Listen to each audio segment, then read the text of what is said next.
order from They what are people- being made. Okay, so in a matter of, They're moving very quickly. So I'm glad you asked that, because today, there's 18,000 of these machines already out there. We're trying to find out exactly where everyone is, because you can see that gives you amazing flexibility. Because if people would allow it to be loaned to a state that's in a hot spot or a state where you want to do additional surveillance, 18,000 tests, 18,000 machines is a huge amount. And it really gets to your very question about how we can prioritize what we have at the same time we're moving out what is new. And so really figuring out who should those go to, who can we ask communities, because these will be in the community, to share those machines into the community who need the testing now. And I think that's really an incredible question that really needs to be answered over the next 24 hours. The point of clarity about the face covering guidance, you said it's still a point of debate. You said that use the phrase the guidance if it comes out. Is the guidance coming out, and when? Yes. And when, sir? In the days ahead, we're currently working through the task force, taking consultation advice, CDC, our top health experts, and we'll be bringing forward the guidance from the CDC in the next several days. Just remember, it's not a substitute for everything that we're asking people to do. And just to everybody out there across the country, when we say no gatherings of 10, we're looking at, we wanted to be clear, if you have a family of 10, we don't want you to be split up. But we don't expect people to be having dinner parties, cocktail parties. I mean, I know you've seen the slope in the United States versus the slope in Italy. And we have to change that slope. We have to change the logarithmic curve that we're on. We see country after country having done that. What it means in the United States is not everyone is doing it. So we're only as strong as every community, every county, every state, every American following the guidelines to a T. And I can tell by the curve, and as it is today, that not every American is following it. And so this is really a call to action. We see Spain, we see Italy, we see France, we see Germany, when we see others beginning to bend their curves, we can bend ours, but it means everybody has to take that same responsibility as Americans. Mr. President, Mr. President, can I have a quick follow-up on oil, please? In your conversations with Russia and Saudi Arabia, did you have to make any concessions to get them to agree to cut their production? No. Like, did you agree to cut U.S. production of oil? We didn't discuss that. They want to do that. It's good for their countries, and we did not discuss that now. NBC News has learned the Navy is set to fire the captain of the USS Theodore Roosevelt after he raised red flags about the COVID-19 outbreak on his ship. It appears as if he's being punished for trying to save the lives of the sailers in his command. No, I don't What's think your so at assessment? all, but we're going to wait a little while because I understand there's a news conference by the Secretary of Defense about that. But no, I don't agree with that at all. Not at all, not even a little bit. Yeah? Thank you. This morning you said once again that New York got off to a late start and they should have pushed harder. But governors and other state leaders say they rely on the federal government to assess the situation and how risky it is.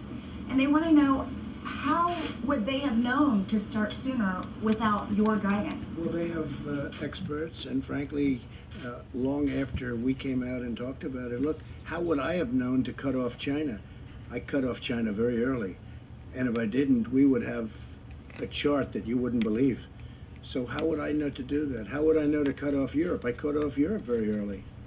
I mean, you have to make a decision. People knew that some bad things were going on, and they got off to a late start. And some others got off to a late start also. But we cut off China. If we didn't cut off China, we would have been in some big trouble. And we cut it off, and you know what? We cut it off way early. Go ahead. Mr. President, to follow up on the insurance point in a separate question that came in from a colleague who can't be in the room. On the insurance point, is there going Who are you with? roll call? Is there going to be an opportunity for insurance companies, if in fact hospitals are compensated for uncompensated Right, care, right. are the insurance companies going to also get compensated for extraordinary expenses that they may have, or are they assuming that cost? So we haven't discussed it, but we're talking to them. Getting them not to pay co-pays in the case of the big ones was a tremendous thing. That's a lot of money they gave up. But we're discussing that with the insurance companies. We'll let you know. It'll be pretty quickly. Yeah, go ahead. I have a question on Japan, sir. They are expanding their entry ban to include the United States. Are you planning to take any similar action to ban Japanese nationals from coming to the U.S. as a result of this crisis? Well, we're looking at a lot of things and a lot of different bans. We have more bans than anybody. We had bans when bans weren't fashionable, if you remember, right at the beginning of this administration. It was for different reasons. But we've had bans long before people thought of bans. When I did China, it had never been done before. I was the first one to do it. Remember that. It had never, according to what I read in all the papers, this had never been done. This is a terrible thing to do. And 4 weeks later, they were all saying, we're lucky we did it. So we're looking at it. No, we heard that. And I think it's fine that they do that. They're trying to protect their country, and we have to protect our country.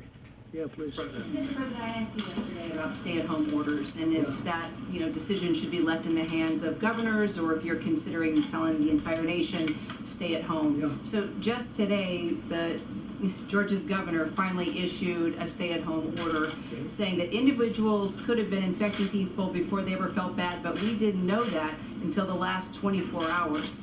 Is that ignorance, gross incompetence? He's a good governor, Brian Kemp. He's You've a been very having good. calls with these He's a governors. good governor, and he has to make his own decision on that. I let the states. I think we're about 85% positive on that. If you look, I think it's about 85% of the states have got to stay at home. Brian's a great governor. It's his decision. He made that decision. Ultimately, he decided to go along with it. And they're doing well, and the state's doing well in many respects. Yeah, go ahead, please. This is another question from a colleague who couldn't make it in today, from Emily Gooden at the Daily Mail. I had a question in regards to the Russian plane that landed at JFK with medical supplies. Did the United States ask Russia for this aid, or is it just accepting it?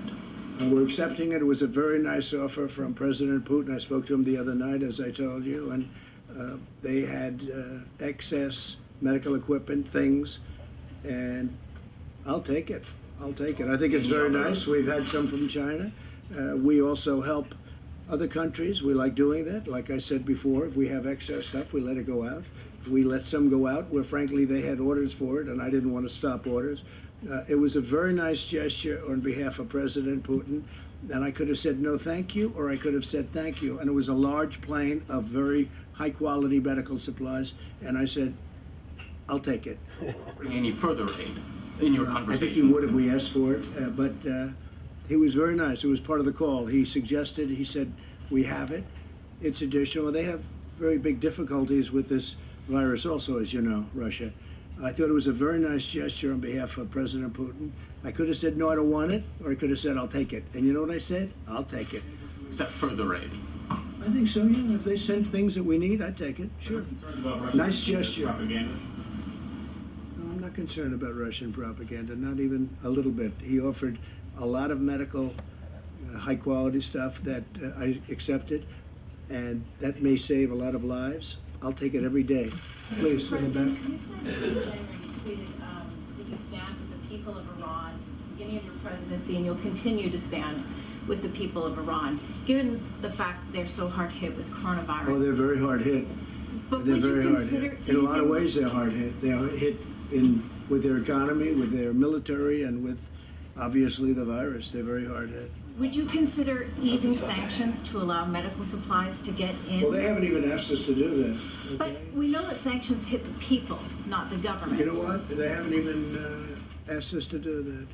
If they want to meet, we'd love to meet and would love to settle the whole thing out, but I doubt they'll be. So realistically, how does a person in Tehran pick up the phone and call you? I think they love America. I think the Iranians love America. I think they'd love to be free. I think they'd love to have just some of the things that we have. You know, I remember Iran many years ago. Friends of mine were always in Iran. They were doing real estate deals in Iran. They were building beautiful buildings all over Iran, apartment houses. They were change, you know. This